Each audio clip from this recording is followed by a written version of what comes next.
Clair Obscur Expedition 33. A game I totally wasn't several months late to the party on. I can confidently say that I had a great time with this game. And I'm not the only one, as it's getting plenty of praise online. So much so that it essentially swept the Game Awards, winning 9 of its 11 nominations, one of which was Game of the Year. But who's keeping count? Now, do I think it's deserving of such praise? For the most part, yeah, but would I consider it a masterpiece? Well, I do have some issues.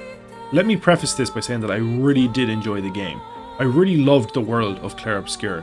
It was so rich with detail and it had amazing art direction. No, seriously, I was in awe in certain sections, from the most sections really. I nearly had to put down my controller just to take in the scenery in every new area I went to. I was surprised at how much I engaged in the gameplay. I don't usually play many turn-based RPGs. I have engaged in a few in the past. Hell, my game of the year of 2023 was Baldur's Gate 3 for crying out loud. What I'm saying is that turn-based games usually aren't my go-to when it comes to RPG experiences. The combat really piqued my interest, as I love all the strategy involved when choosing the right attacks or applying the correct buffs on characters. Also, learning how to perfectly parry has got to be one of the best feelings in gaming, I swear to God! It was so good!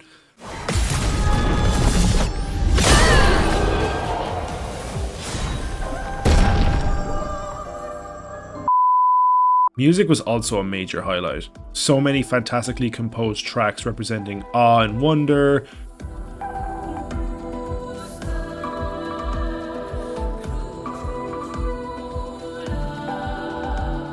tragedy and sadness,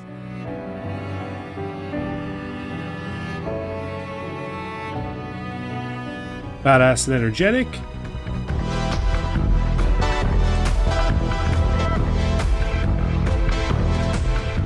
and Minoko.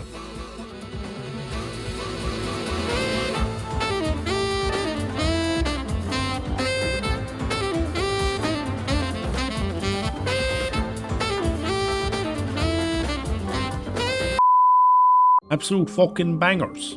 The majority of characters were very well realised. Following this small band of characters growing together and defying overwhelming odds to stop global annihilation really captivated me. Gustav, Mael, Ciel, Verso, SK, Monoko are all goated, but my personal favourite was Lune.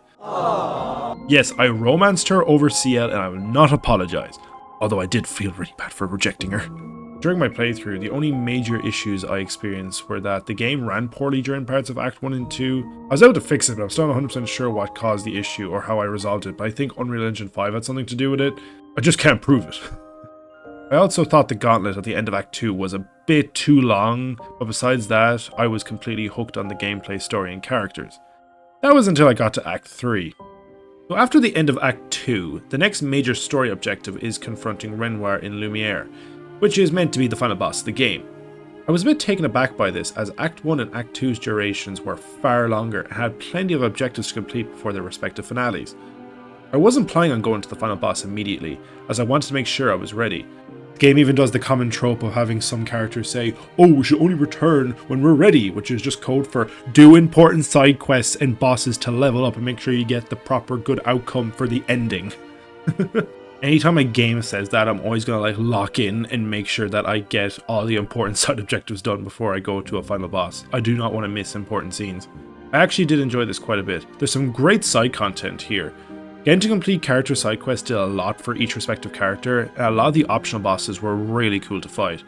I also loved a lot of the side areas, like the gestural beaches. They were a lot of fun to explore.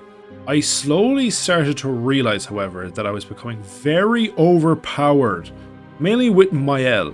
I think everyone who's familiar with this game knows how broken she is.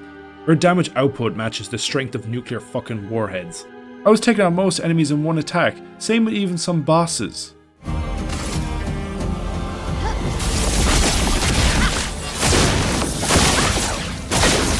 Oh my god!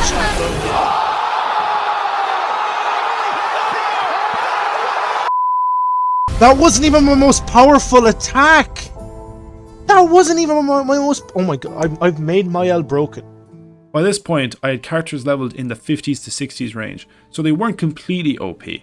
But allow me to introduce a certain Picto. Painted Power. Painted Power is unlocked after defeating the Paintress in Act 2, which is a mandatory boss by the way, and it removes the damage limit of 9,999. This Picto, alongside a few others, make most combat encounters a breeze to get through, which makes combat very trivial. At first, it was kind of amusing seeing me take out bosses in one hit, especially if they were very important story-related ones, but after a while, I got very tired of how easy things became.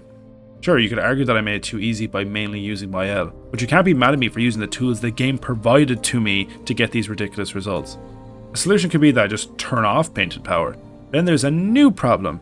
Enemies then take way too long to fight. Act 3 is clearly built around the fact that you will have this Picto equipped, so not having it on makes fights very tedious. By this point, my only option would be to swap out Mael and use other characters who weren't as powerful. But I liked playing as Mael, so I kept her in the party.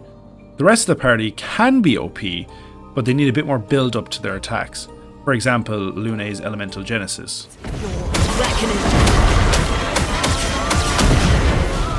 Holy shit, I'm gonna come.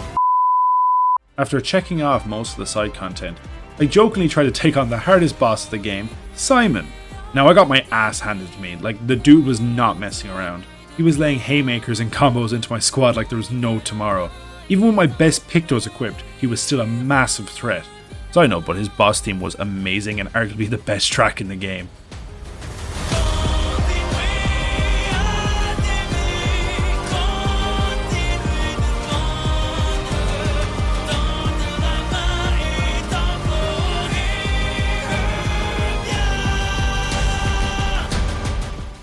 I figured I would return here after the final boss since I would be a higher level.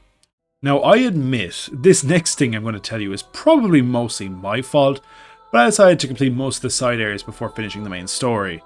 Even the Endless Tower. I actually got through this area at a scary pace, I'm not joking.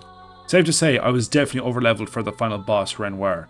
My thought process was that I was going to one-shot Renoir in the final fight, or at least have an easier time than if I did not grind. I was hoping this wouldn't be the case, like he would be leveled up to where you're at for the sake of a fair fight.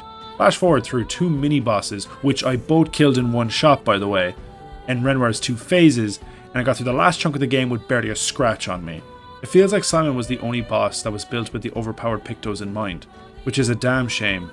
I know it was my fault for overleveling, but I feel like Renoir should have been scaled to my party's level, or at least let it be an option before fighting him.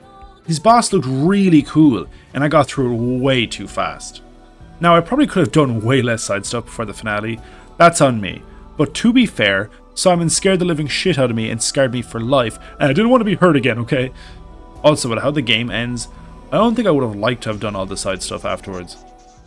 After Renoir's defeat, the game is essentially over, and I think that there could have been a way to extend Act 3's length in terms of the narrative. For example, during the fight with Renoir, he reveals his wife Aline's current state. That made me think, what if the cast got to see glimpses of the real world throughout Act 3? Maybe the line between fiction and reality is crossing over because the canvas is becoming unstable. This would help develop the real world, as we get very little of it in the main story, and I feel this would help with the Verso ending. It also would have been interesting to see the characters' reactions to the real world. When it comes to the endings, I'm a bit mixed. While I do love the concept of Verso and Mael having to fight each other for the fate of the canvas, and you as the player can decide who to control during that fight, I do think certain things could have been done better. First of all, each character should be scaled. When I was doing both endings, I was like one-shotting both characters pretty easily. Secondly, I believe the rest of the cast should have had more to do in either ending. Shouldn't the entire cast have a say in what happens to the canvas? I'm okay with Mael and Verso taking matters into their own hands. I just think that the others should have been more involved. What if Ciel and Lune are in favour of the canvas surviving while Monoko and SK support Verso in destroying it? But before an answer is made, Verso and Mael fight, with the player deciding then who to control. My idea isn't perfect and you're completely entitled to disagree, but I feel like more could have been done overall. Act 3, for the most part, is about Mael and her family, which unfortunately means that everyone that isn't in the family feels sidelined. Sure, they are present and they do contribute, but they're not nearly as important as Mael and Verso are to the main narrative. I think the endings themselves are good. I like how both are bittersweet and not leaving you entirely satisfied, or in the case of one ending, I felt pretty unsettled and terrified. I personally believe Verso's ending to be the better of the two, as it will allow Mael to properly heal and not let herself die in a twisted fantasy of her own creation. Maybe she would have been okay in the canvas, but her ending doesn't give me much hope. I do think that Mael's ending is the more interesting of the two, however, as it's more developed than Verso's. I am very curious as to where this series will go next. since I'm pretty sure a sequel is in the works. Since the game ends with Verso destroying the canvas or Mael controlling it with an iron fist, I didn't feel like playing much more of the post-game or doing New Game Plus. I don't think I would have gotten much enjoyment out of Mael forcing Verso to witness her killing his sister in the post-game. The context of the entire game is flipped due to the ending, and it's maybe not for the better. So essentially, if I wanted more of a challenge for major bosses like Renoir, then I would have been forced to skip essential optional quests, but then if I did wait until after the main story to complete them, I wouldn't have felt nearly as emotional due to how the game ends. I think a fix for this would have been to have the game send you back to before Renoir was defeated after the main game, so that the context behind characters' actions aren't changed, so you can still get the intended emotional response from certain scenes. Also, I just realized that certain quests probably don't make any sense in Mael's ending. Like, is Ciel still mourning her husband even after you bring him back? I don't know. I think that if the third act wasn't so short, the combat mechanics were better balanced, and the story was slightly reworked, this game would have been a 10 out of 10. For me though, it's either a high 8 or a low 9 out of 10. I know a lot of my issues with gameplay are probably solved in New Game Plus, but I wish that I didn't have this problem at my first playthrough. And with how the game ends, I think I want to move on, at least for now. Let me know if I got anything wrong, or if you agree with some of my points. I would love to hear your thoughts. If anything I criticized didn't bother you in the game, that's great. I'm glad you got more out of it than me. Just don't kill me for not agreeing. Let's all be respectful. Thank you so much for watching, and I'll see you in the next video. By the way, I defeated Simon on my first try after completing the main game. Haha, fuck you and goodbye.